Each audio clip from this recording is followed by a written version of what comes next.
equal to P atmospheric. Don't forget the P atmospheric. This is going to be forget about the P atmospheric pressure. P atmospheric must be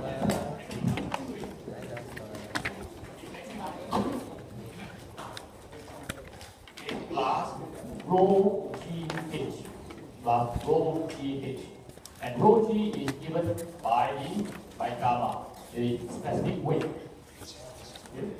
So P1 is equal to gamma H plus P atmospheric. And you must also know that since the fluid is the same, the red color, okay, so the pressure at A inside the fluid is equal to pressure at 1 inside the fluid. Same level, same horizontal level. So PA is equal to P1. So if we equate these two equations, then you will end up with equation 2. And PA is equal to gamma H plus P atmospheric. And then last week we also talk about gauge pressure, pH, because usually the instrument that you buy, it does not measure the absolute pressure, it measures the gauge pressure. If higher pressure, bicycle pressure, you find higher gauge for the car or the bicycle, you actually measuring the gauge pressure. And gauge pressure is equal to P, as you know, the absolute pressure is PA minus this case P atmospheric. Okay. So this equal to, from here, equal to rho GH or gamma H. Okay. Right. We also look at this. If you have a U-tube manometer in this case, because in this case here, the previous case, it's not suitable for measuring gas. Because gas, this surface may not be so well defined. Okay? So you want to measure gas accurately, and use the U-tube manometer, which can be used for measuring gas as well as liquid. So in this case, what is therefore the gauge pressure and gauge of this fluid inside the container? So this we have also worked out already. We worked out, and I hope that when you went back last week, you will look at this again to make sure that you understand it. Okay? Which I will not go through because I got through it last week already. And in your tutorial questions, question 1, there are already 10 questions in there. Okay? These are pressure determination, how to calculate pressure using the thermometer and so on and so forth. Are in there. Please have a go at this tutorial. Alright? And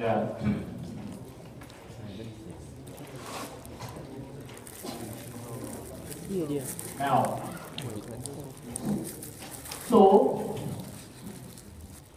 we have, for example, if you have a container, so if you place that in a container here, a container,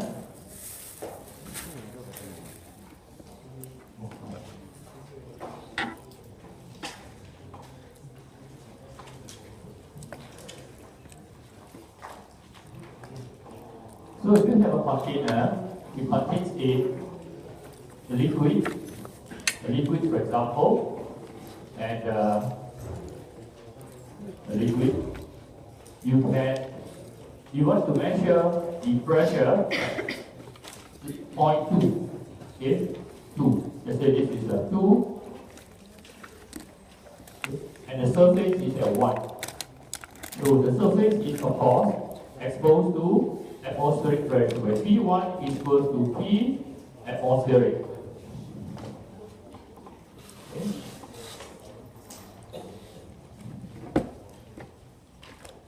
And we know that the pressure in the liquid at rest, so this liquid is at rest, the pressure in the liquid at rest increases linearly with distance from the surface, the free surface. So as we go further down, we expect the pressure to increase, and the assumption is that of course it increases linearly as you go from point 1 to point 2 inside the fluid. Okay. So pressure at 2 is equals to pressure at 1, which is atmospheric, plus density of the fluid times acceleration due to gravity times the height. And this is the height, or the depth, h. Okay, this is very standard. Okay, so there's one example to make sure you understand how to calculate pressure as you go further down, or even as you go up into the sky. But now,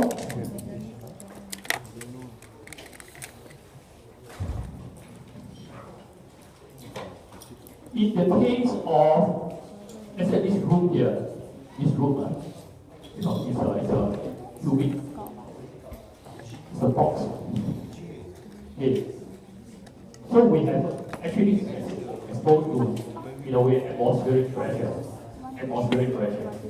So the pressure at the near to the ceiling there, and the pressure here at the floor. So the pressure at the floor is only slightly higher than the pressure at the ceiling, because air is very light. It's very light.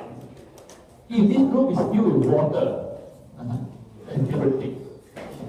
Of course, we all take then the pressure near the ceiling and the pressure here is a big difference. But for air, because air is very light. So pressure difference there in the case it is fluid air, and here is very, very negligible. That's why in the example that we look out in case of leaking gas, you can see that the difference is very, very small, almost like atmospheric pressure. Alright? Now, okay, another example is I have, for example, this piece here. Right? Yes, so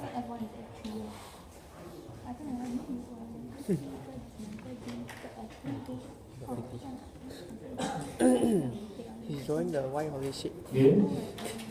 This could be the bottom of a river, bottom of a river, all the protrusions and objects, and so on and so forth. And this is the water, for example. Okay. So this the pressure above the water level of your course atmospheric pressure. Now, if this is the depth to the bottom, this part here, and we call it H. And we call this point here, for example, A, and we call this point here the same level as A, we call it B. Another point, same level as B, we call it C. And then same point here, we call it D. Same point, E. Okay. F, same point. And same level, same point, G. Okay. At the same horizontal level, but in the bottom, at the bottom, near the bottom of this lake, or reservoir, or a river. Now, let's say we have, so the water and somewhere here, let's say we have mercury. Somebody dump mercury into the water, There we go. H. Mercury is poisonous, Okay, then there's a whole point here, F, where H and F are the same level. Okay?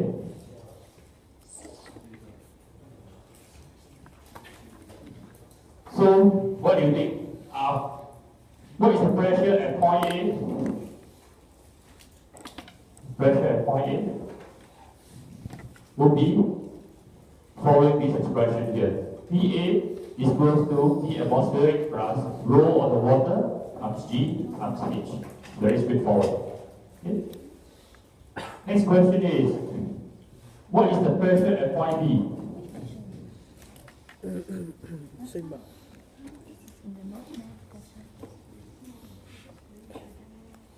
What's the pressure at point B?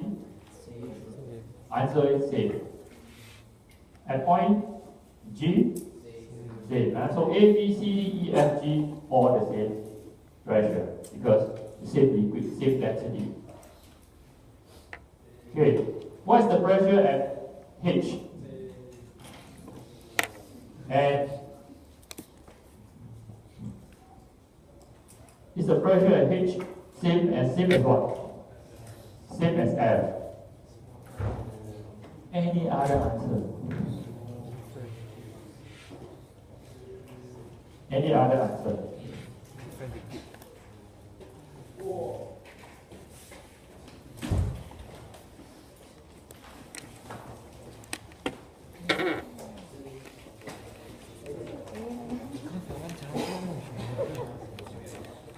Have you all come from somewhere? Those just arrived. I think this is the lecture already.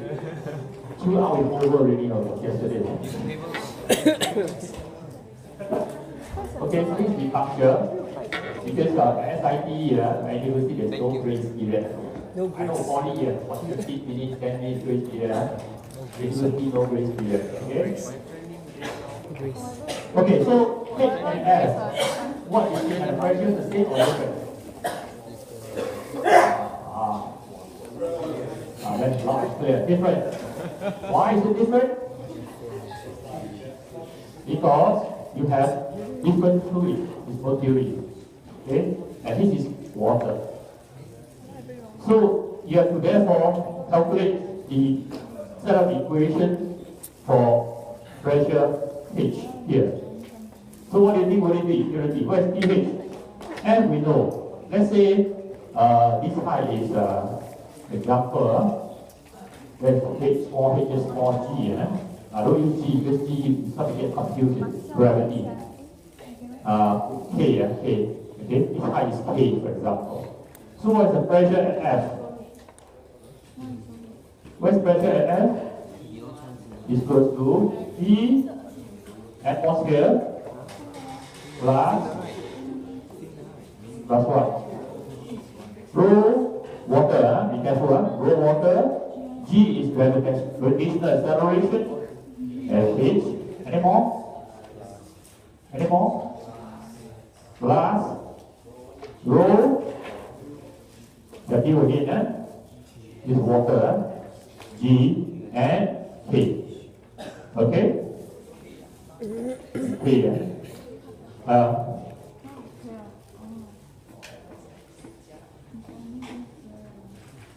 Alright? Whereas for the mercury, it will be different.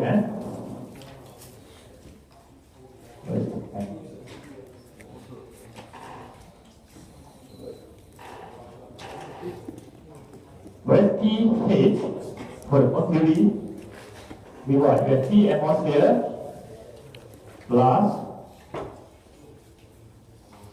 Okay, so let me see, we can say that there is K, we can say there is L. Okay, T atmosphere plus rho, W, G, H plus L, H plus L plus rho, G, and what? Don't forget this rho here is that of mercury, Hg, density of mercury. Density of mercury is 13.6 times that of water. 13.6 times that of water. So rho of mercury, G times, I'm sorry.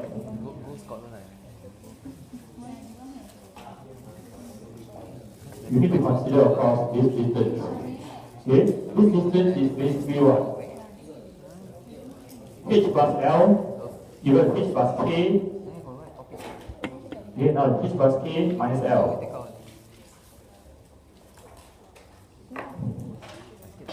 So H plus K is and minus base minus L.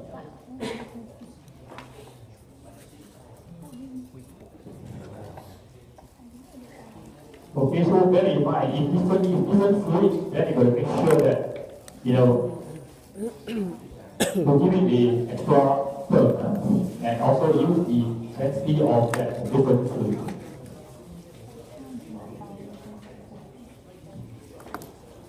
Okay, right. Next.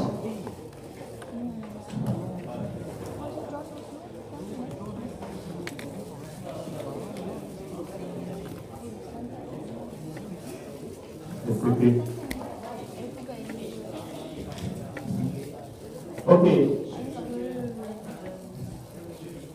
Basically is the H plus K. Basically, oh, sorry. You can put it as rho GH. Basically, it's blank. Let's put it this way. Let's give it a.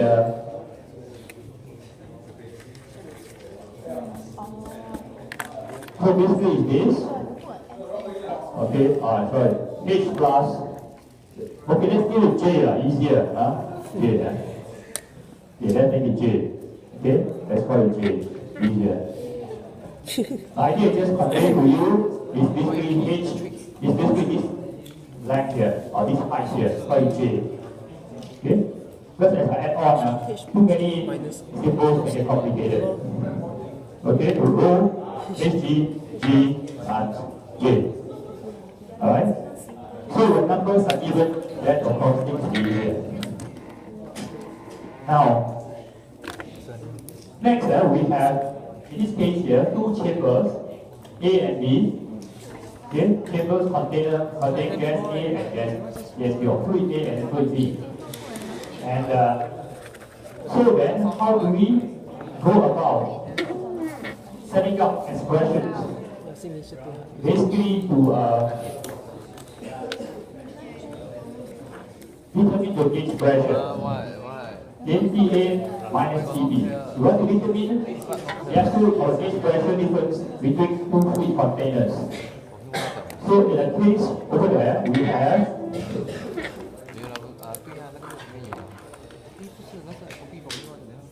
in this case TA, which is the absolute pressure of the fluid in container A, minus TB, absolute pressure of the fluid in container B. And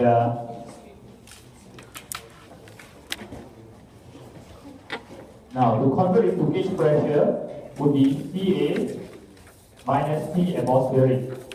So that's the gauge pressure of the gas in container, in this container 1. Okay? So that's the gauge pressure of fluid A minus TB minus T atmosphere. Gauge pressure of the fluid B.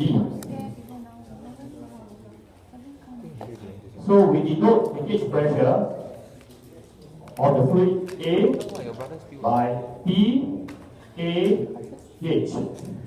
Okay? And therefore fluid B is P B gauge. Alright? G for gauge. G for gauge.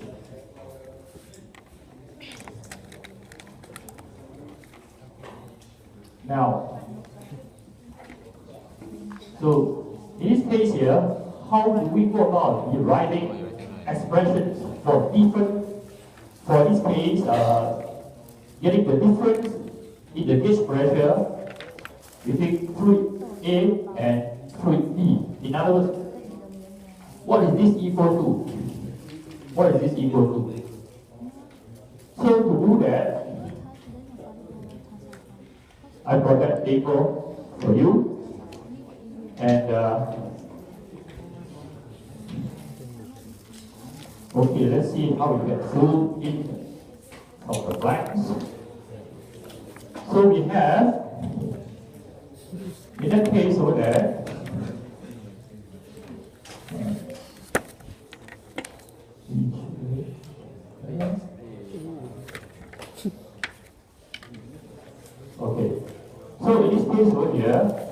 have? First thing, what do we have? So the pressure, we have fluid A in container 1 and fluid B in container 2.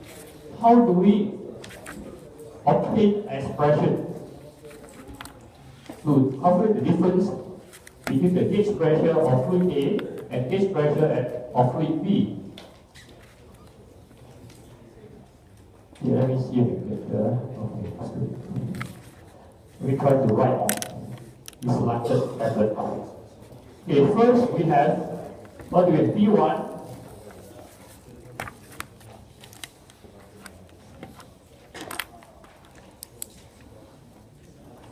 because PA, pressure at A and pressure at 1 are at the same pressure value. So P1 is equal to PA. Okay? P1 equal to PA.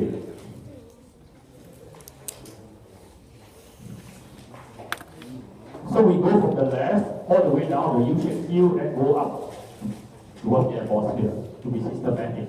So start with PA and P1. So P1 equal to PA. So we move over to point 2. To point 2. What is P2?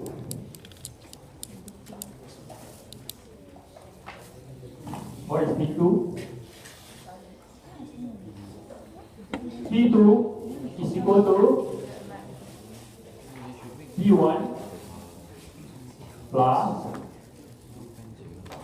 rho 1G H1. What's rho 1G? Rho 1G is gamma 1.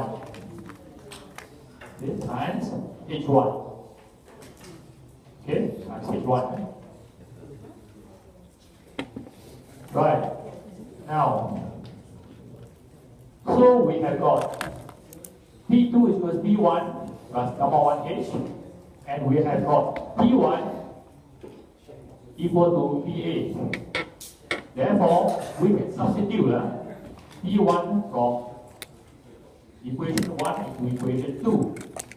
So if we do that, we have therefore P2 is equal to PA, because P1 equal to PA plus gamma 1 H1. Okay? So by substituting P1 from equation 1 to equation 2. Now we can move from point 2, now we can move to point 3. Point 2 and point 3 are the same level and in the same fluid. So, what can we say about pressure at point 2 and point 3? Where P3 equal to P2. Right? P3 equal to P2. So now we're at P3 now. So what's the pressure at P3?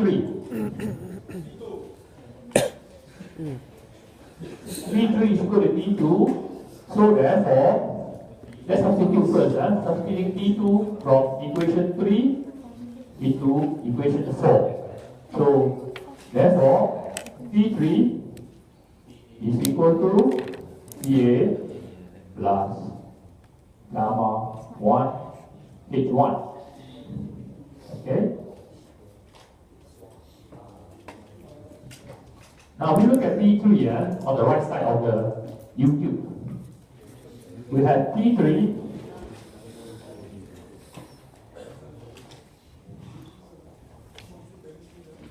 so P3 in this case here, P3 is equal to, how is it related to pressure at level 4? So P3 is equal to P4 plus what?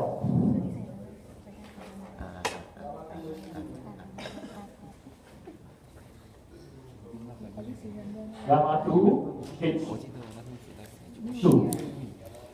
Okay, and so if you equate 5 and 6, 5 is P3 equal to right hand side, 6 is P3. So equations 5 and 6 are equal. So therefore, P4 plus. So at P4 plus PA plus gamma 2H2 equals to PA plus gamma 1 H1. Okay? Because equations 5 and 6 are equal. So rearranging this, putting PA on the left hand side, so P4 left hand side, P4 is equals to PA plus gamma 1 H1 minus gamma 2 H2. Okay, just by rearranging.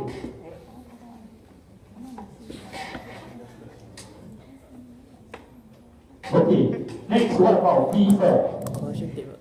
What equation can we set up for P4? So P4 is equal to what? You look at the diagram. Thank you. P4 is equal to P5 plus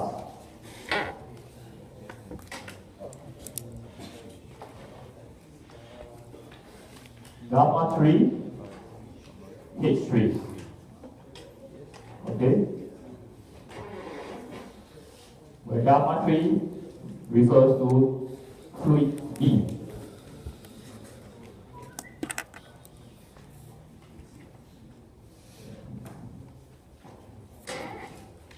Since P5 and PB, where the drop there in the chamber container 2, P5 and PB are equal. So P5 is equal to PB. So therefore, substituting P5 from 10 into 9, we therefore have P4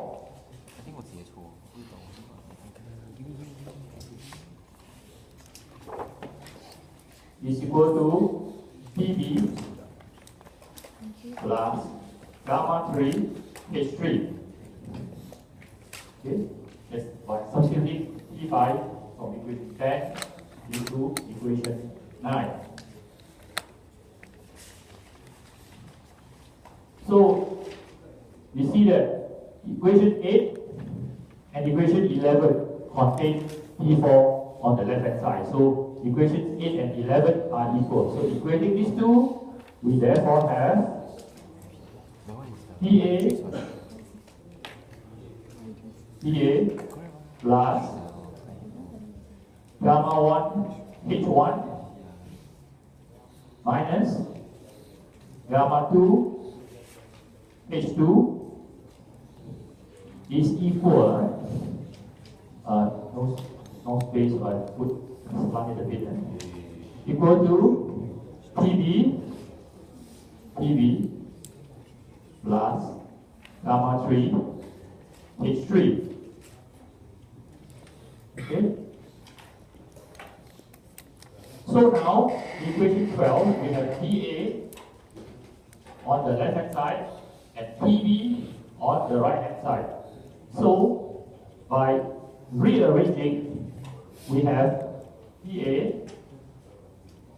minus PB is equals to gamma 2 H2 plus gamma 3 H3 minus gamma 1 H1. Okay? That's by rearranging equation 12. We therefore have PA minus PB already. So what is PA minus PB? As we have seen earlier, PA minus PB is actually the gauge can be converted to a gauge pressure difference as written on the visualizer just now. So PA minus PB can be written as PA gauge E, oh, E, A. All right. Okay, I write in here. Okay, I write in here. E, A, H. And see that? Just leave it all. I type it here. Minus E, H. Okay. That's our PA minus PB. Remember just now?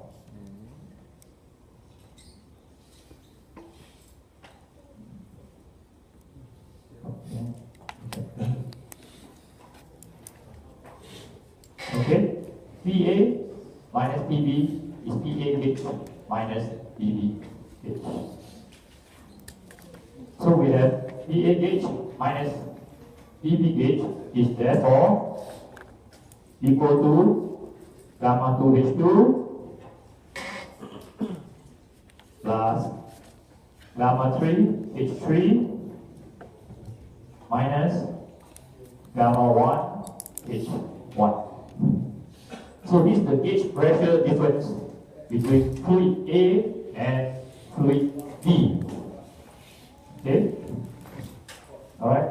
So if we go slow, line by line, explain it to you so that it is clear.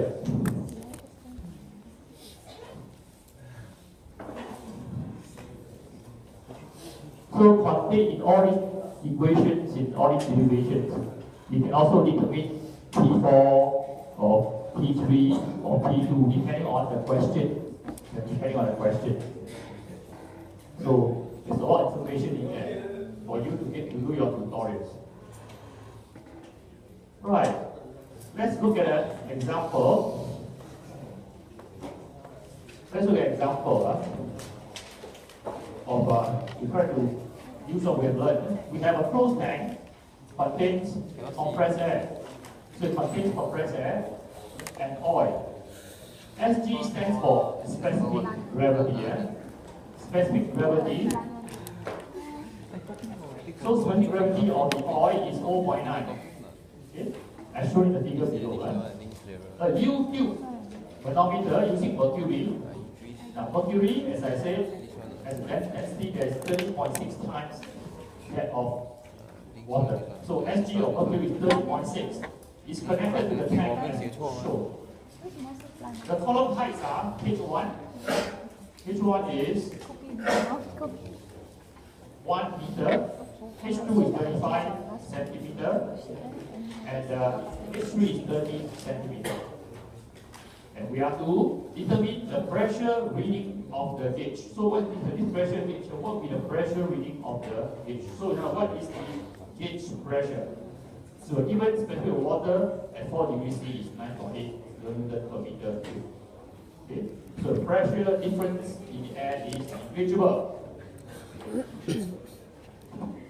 Now, so how do you go about doing it?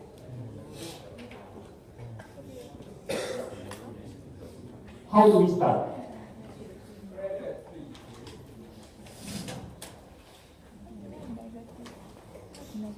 So in this case here, we have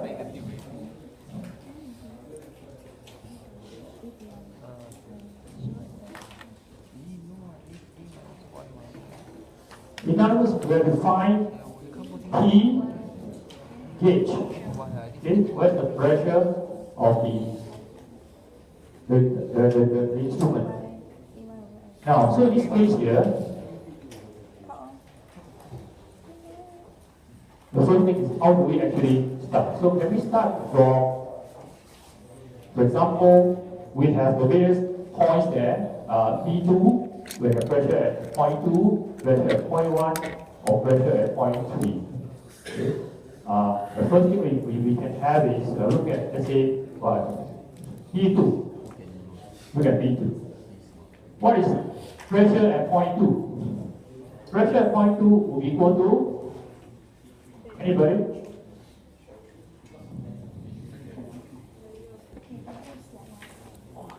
Pressure at point 2 will be equal to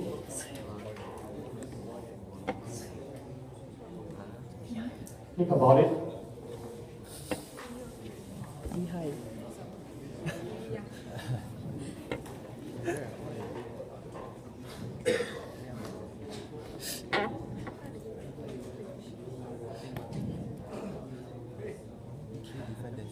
Because the air and the oil, they are confined in this container. Because PG got additional. So the air will therefore exert certain pressure. So P air plus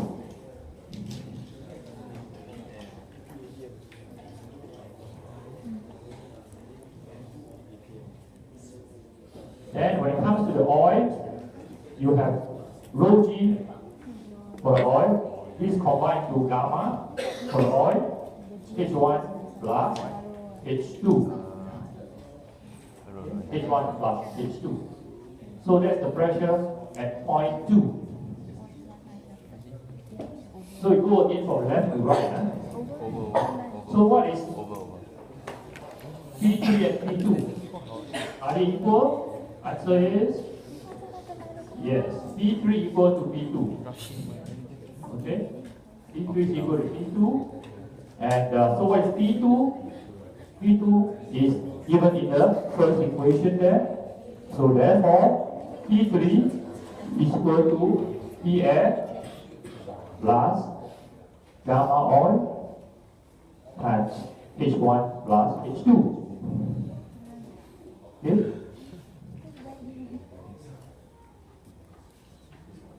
Now, what is P3 then? Can we have another expression for P3? Since P3 is still in the mercury, and mercury is exposed to atmospheric pressure. So we can say, however, P3 is equal to what? Remember the container that I show you? If any fluid that's exposed to the atmospheric pressure, the pressure at any point inside the fluid is equal to P atmospheric plus rho GH. So in this case here is gamma of the mercury times H3. Okay?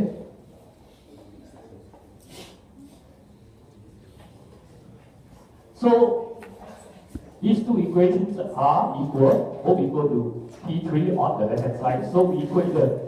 So therefore, P of the air plus gamma of the oil times H1 plus H2 is equal to P atmospheric plus gamma Hg times H3. Okay.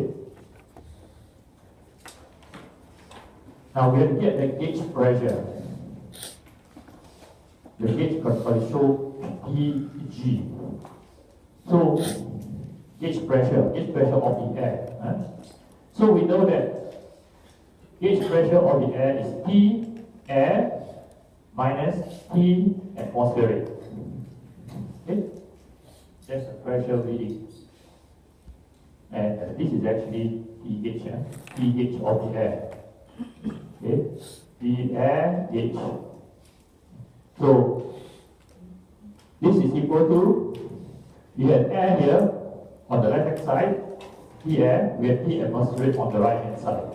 Okay, so we can rearrange this equation, and we will get gamma of mercury times H3 minus gamma of the oil times H1 plus H2.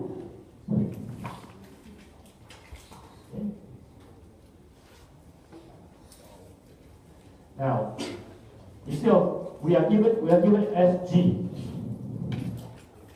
Sg. Okay. So we can bring in Sg there. So this is equal to specific gravity of the mercury times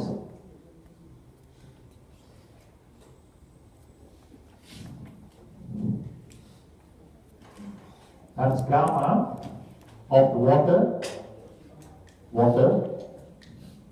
okay, times H3 minus specific gravity Sg, not Sg50,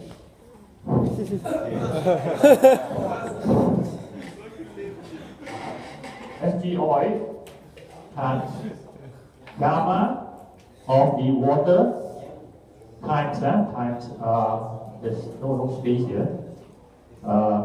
When I just squeeze it,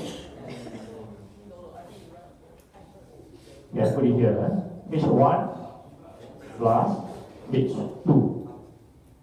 Okay, so that's your H1 plus H2. How do we get this Hg? Because we know from definition that specific gravity, for example, of Mercury, okay, from our earlier definition of specific gravity, is related to specific weight gamma. Okay, so specific gravity of Mercury is equal to specific weight of Mercury over the specific weight of water. Okay.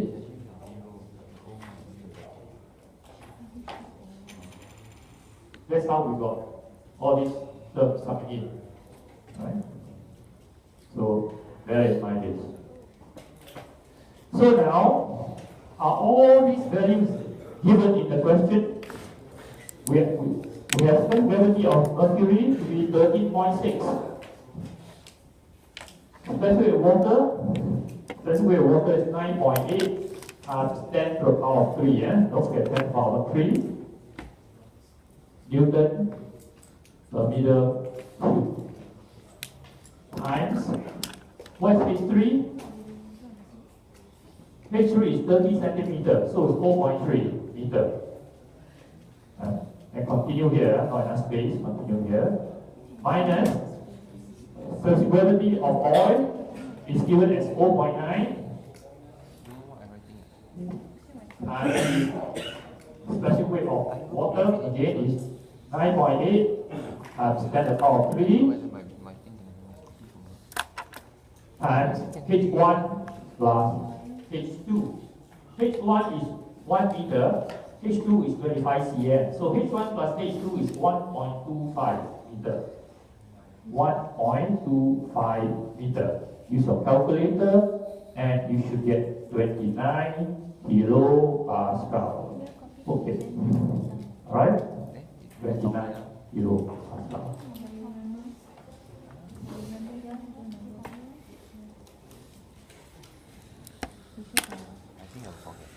Okay, so far so good? Right. Let's go to topic 3.